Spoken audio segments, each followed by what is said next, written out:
Hi, this is Kim from Dorothy's Daughter. Welcome to my channel and welcome to Friday Sewing School. I'm very excited to be back home. I did get back this week from Texas. My brother's doing well. He is home from the hospital. He's recovering more and more every day and doing very, very well.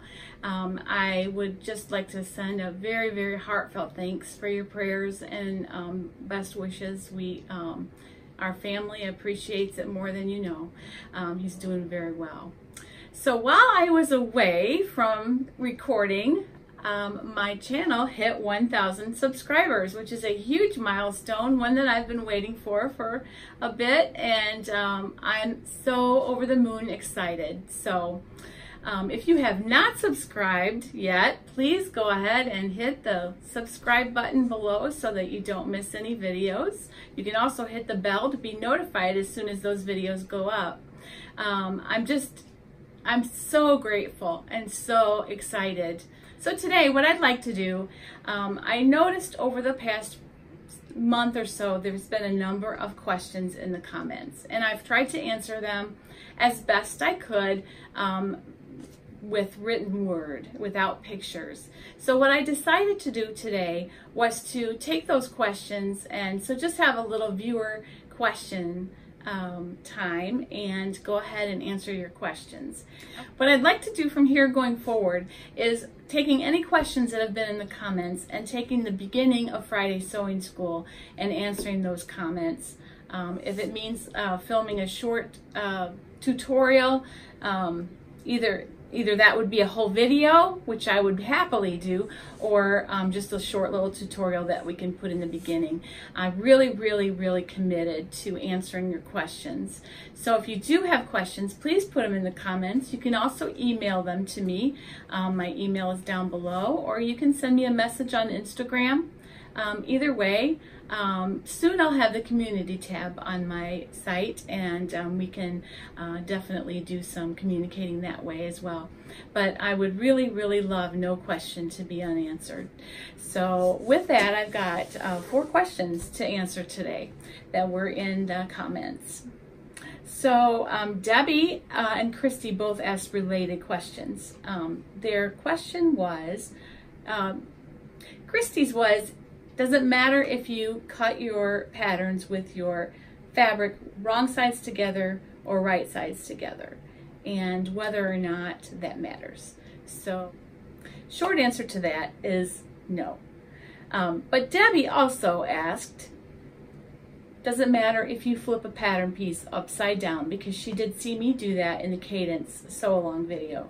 Does it matter if you flip a pattern piece upside down or fold the fabric in a different direction, like perpendicular to the way it's normally folded, or whether that matters? So I pulled out some fabrics and I demonstrated some things for you. So here I'm going to cut to a different camera angle, and here's my answer to that question. This question was about whether to cut with your fabric inside out, or right sides together, or wrong sides together. Now, it really isn't any right way. A lot of it, there's good reasons to do it both ways.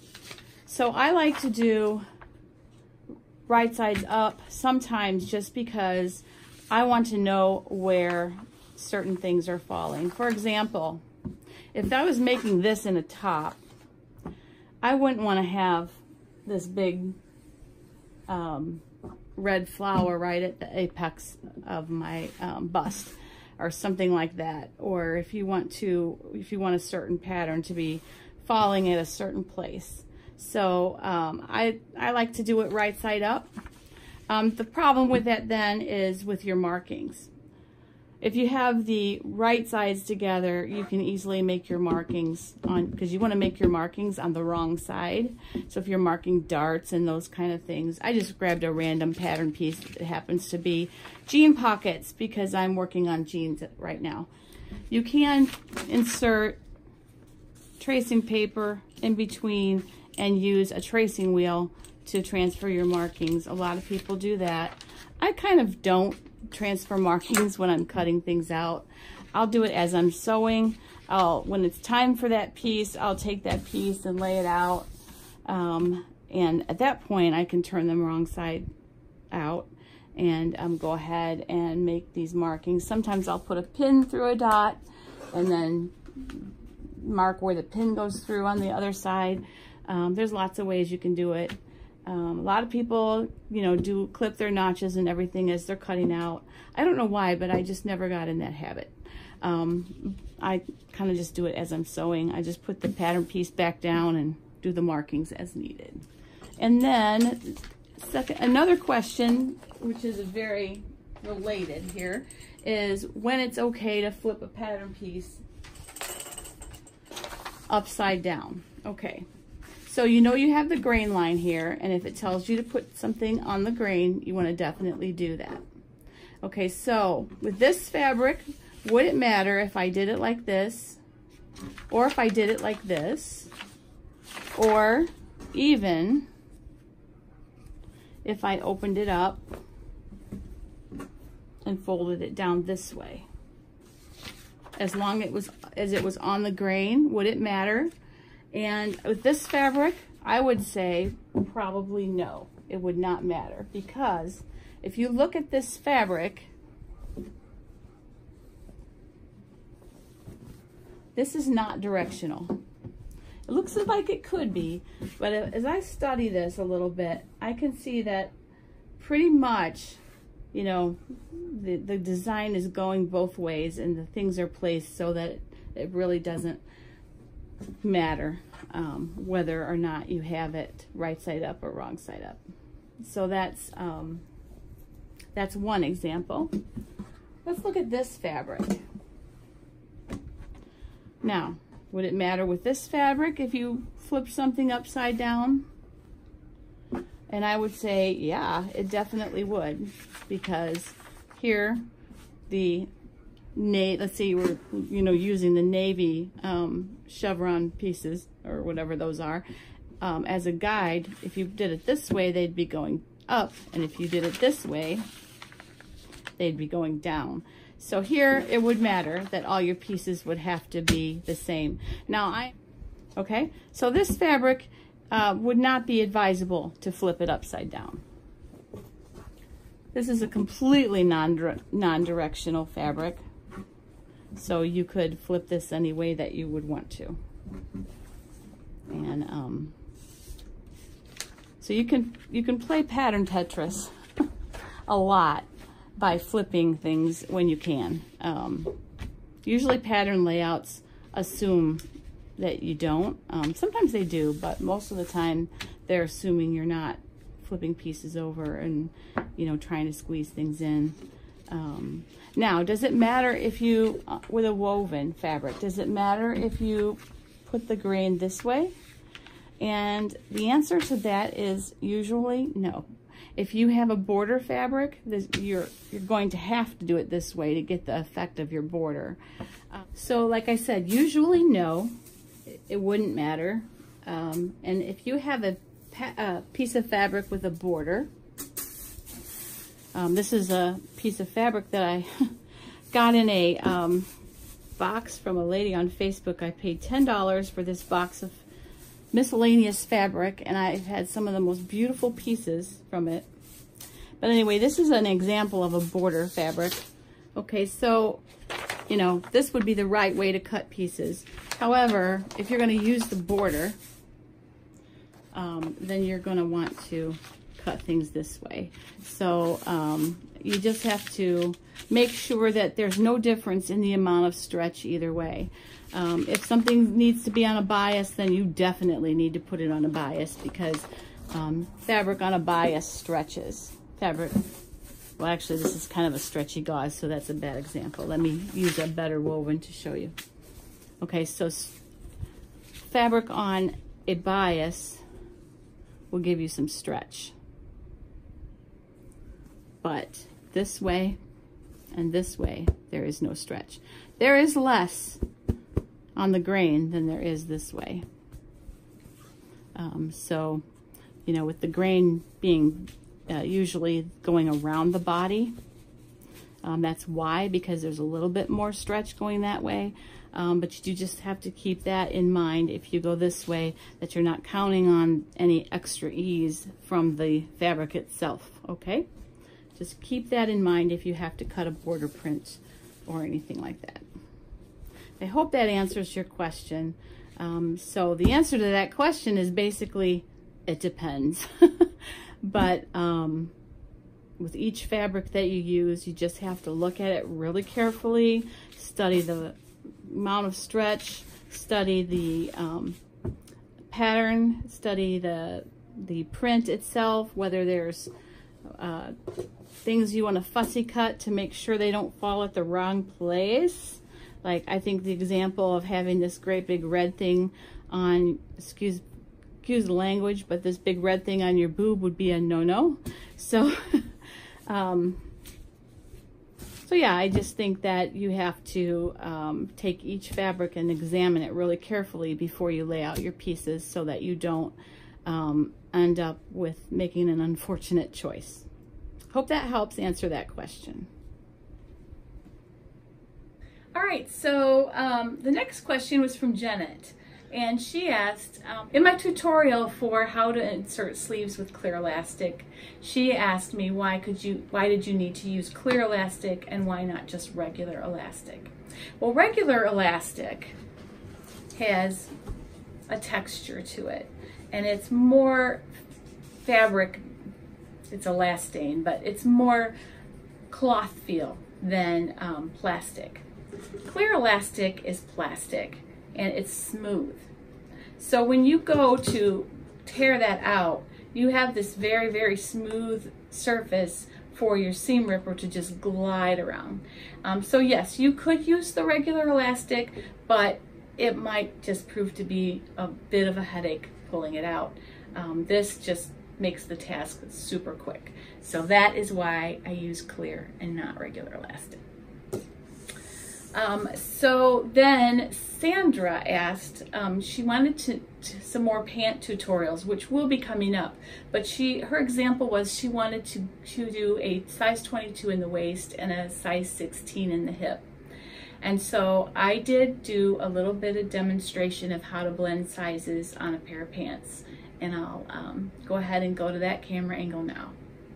You will notice I misspoke on something in there, so please watch the screen at the bottom because I did correct, at one point I said an incorrect size, and so please watch the screen so I can correct that for you. So I've chosen a pattern that I haven't used before so that none of the cut lines were disturbed to demonstrate how you would go from a 16 waist to a 22 hip. Now you can see that the crotch seam starts in the same place with all sizes. Okay, so this is a commercial pattern. This is a simplicity pattern, and you do want to have a pattern that has multiple sizes, including the two sizes that you want to blend together. So what I would do is I would go over here and I would find the 22 hip, or 22 waist, which is right here. And of course the 16 is the smallest. Now what I would do, this is a pretty steep adjustment. So what I would do is I would make as gradual as possible and just blend these two together. Now the hip line is probably right about here. That's the crotch line. So the hip line is right around there. So to make it not quite so severe, we're going to be gradually blending it in. And so you would just draw a new line, whoop, up to that 22.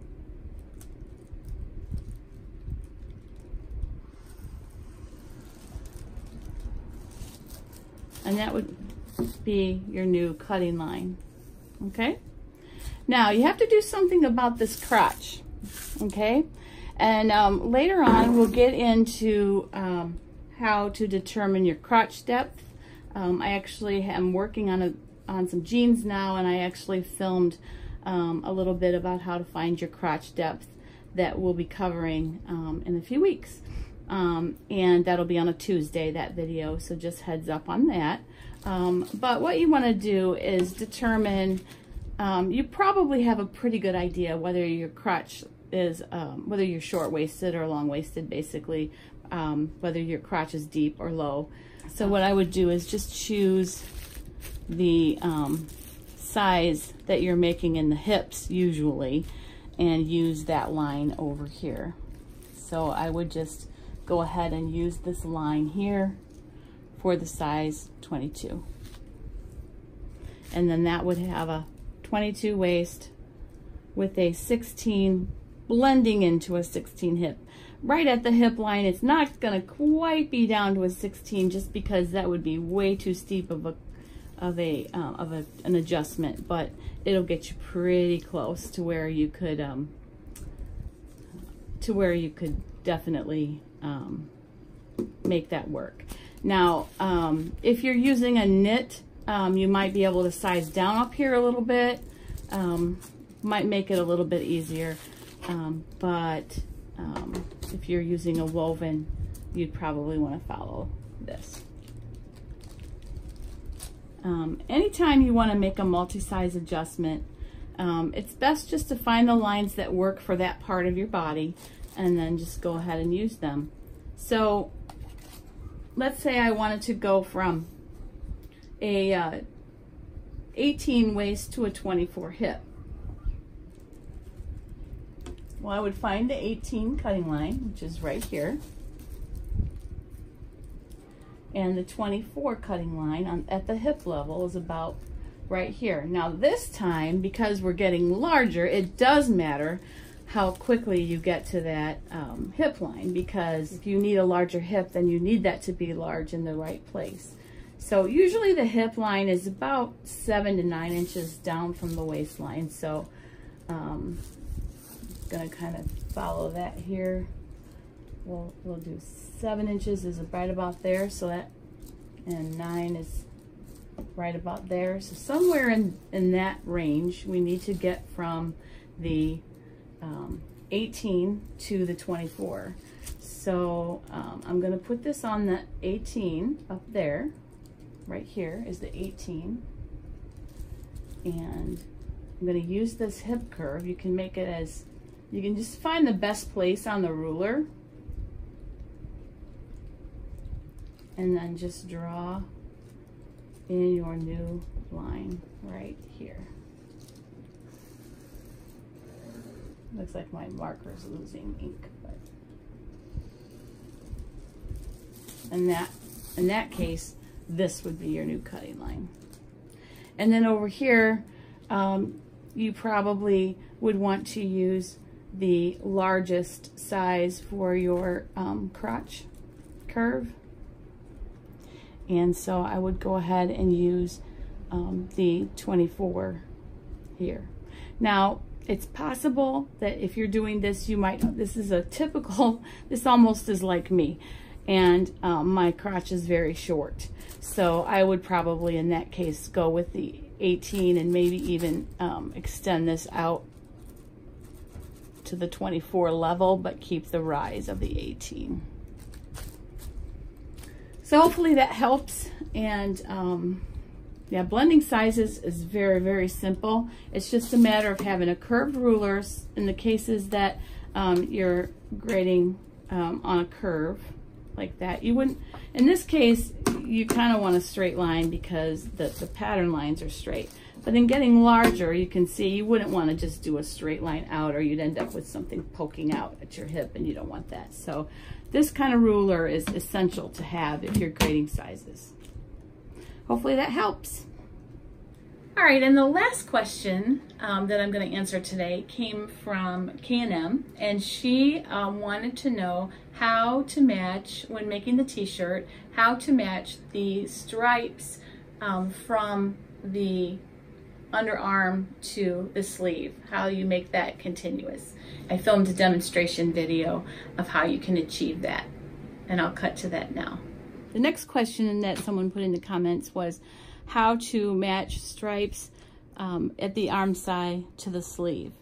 Okay, so here's one of my patterns that I laid out. This happens to be the Tessa Sheath dress from Love Notions. I just grabbed something out of my pattern collection here. So you consider the seam allowance here, which is about 3/8 of an inch. So I'm kind of eyeballing it here, but so it would fall. So the arm seam would fall right about in the middle between the two stripes. So you can mark it if you want, or you can just make a mental note of it. And so when I lay out my sleeve then, hoping this one's still on camera. So when I lay out my sleeve, so I want it to match as it goes down the body. So let's pretend here's the sleeve, okay? So then I want to put this point here at the same place this point is. Do you see that? So that when I cut this sleeve out, 3/8 of an inch down from here would be here, so that the inner arm would be, okay, so here's the notch for the front, and here's the notch for the front, okay? So just so you know that it's the right one, because obviously on some patterns it could be, the sleeve could be different in the front and the back. So you would just want this point here to be at the same place as this point here, and then it all kind of works out after you sew it together. As long as you're really careful with your seam allowances, it should be no problem at all. So I hope that helps. It's really not hard at all to match stripes. You just have to make sure that you are putting the points at the exact place. Now the other thing I do when I lay out stripes is I will cut single layers because oftentimes when it's folded, it's not really folded exactly where the stripes are going to match up. So that's just a heads up there. If you really want to be exact about it, cut single layers.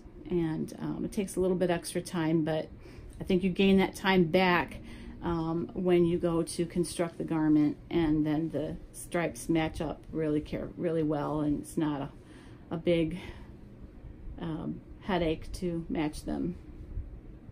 So I hope that answers your question there. I hope that answers your questions. Next week we'll be picking up right where we left off with Friday Sewing School. Our next upcoming project is going to be an A-line skirt with a zipper. I'm still looking for that perfect pattern. I think I'd like to use a commercial pattern this time so that you can learn a little bit about how to read those markings as well. So if you have any pattern suggestions for that, please leave them in the comments below. Perhaps you already have a pattern that you'd like to make, and if that's the case, the rest of us can come along. I would only ask that it is a readily available pattern. Sometimes Simplicity, McCall's, they, Vogue, Butterick, they retire patterns. So if it's not available for purchase right now, that wouldn't be a good choice, because everyone is going to need to purchase their pattern. Okay, so with that, next week I'm going to just probably it'll be a combination video. The first part is going to be to show you how to apply a binding and a neckline instead of a band on a t-shirt, or basically some people wanted to know how to make the Summer Basics tank dress, and honestly the difference in construction between that and a t-shirt is basically that the neckline is a binding rather than a band.